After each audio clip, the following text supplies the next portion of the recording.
माँ बाबा, ये दुनिया में कुछ लोग हमसे हमेशा शिकायतें ही करते रहते हैं। जब मैं अपना काम काज छोड़ के अपने घर गृहस्थी के बच्चों को भी इग्नोर करके, मतलब बच्चों की केयर करने के जो समय होता था वो उनको दे देती थी, जैसे कि किसी का फ़ोन आ गया, उनसे दिल से बात कर ली, सुख दुख बांट लिया, तो तब उनके पास मेरे लिए टाइम नहीं होता था और मुझे इतना इग्नोर किया जाता था कि जैसे मैं कुछ भी नहीं, मुझे फालतू समझा जाता था।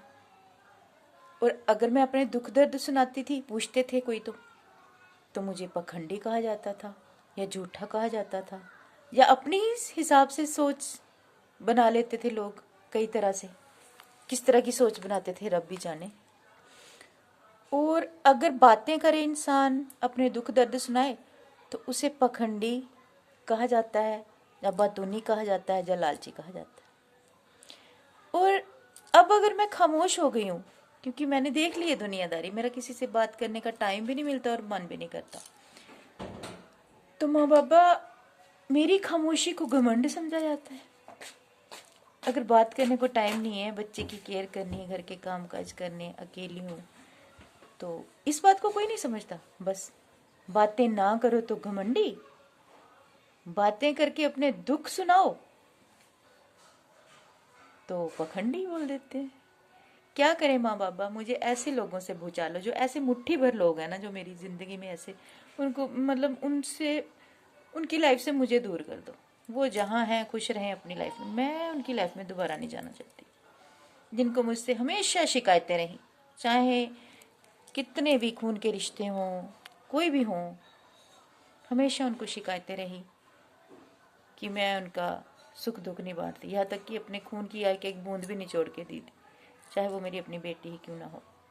हर किसी को शिकायतें शिकायतें शिकायतें। बाबा मुझे इस मतलबी दुनिया से बचा लो, मुझे किसी से कोई बात नहीं करनी, मेरा दिल ही नहीं करता। माँ बाबा, मैं ये आपको दुख सुख सुना रही हूँ, हो सकता है मेरी तरह कोई और भी दुखी हो, जो सुन के सोच में पड़ जाएगा। बस मुझे अपने तरीके से ज़िंदगी जीनी है माँ बाबा, जैसे आप चाहते हैं। कोई क्या कहता है मुझे फ़र्क ही ना पड़े, क्योंकि ये दुनिया तो किसी को भी नहीं जीना देती। सीता माता को नहीं लोगों ने छोड़ा था, वो तो धरती में समा गई, मैं कैसे समाऊं दो बच्चों को लेके। मेरे लव कुश का इंतजाम कर दो, यानी मेरे दोनों बच्चों का, फिर मुझे धरती में समा लेना, आप अपनी मूर्ति में समा लेना, मुझे कोई टेंशन नहीं है। लव यू माँ बाबा, और लव यू मेरी यूट्यूब फैमिली। कौन कौन इस बात को नोट करता है, आपके साथ भी ऐसा होता है कभी? लोगों की बातों पे अब ध्यान देना ही छोड़ देना, कोई कुछ भी कहे, क्योंकि हमारी मजबूरियां, हमारे दुख दर्द कोई थोड़ी ना जानता है भगवान के सिवा। लोग तो सिर्फ बातें करेंगे। खुश रहो दोस्तों।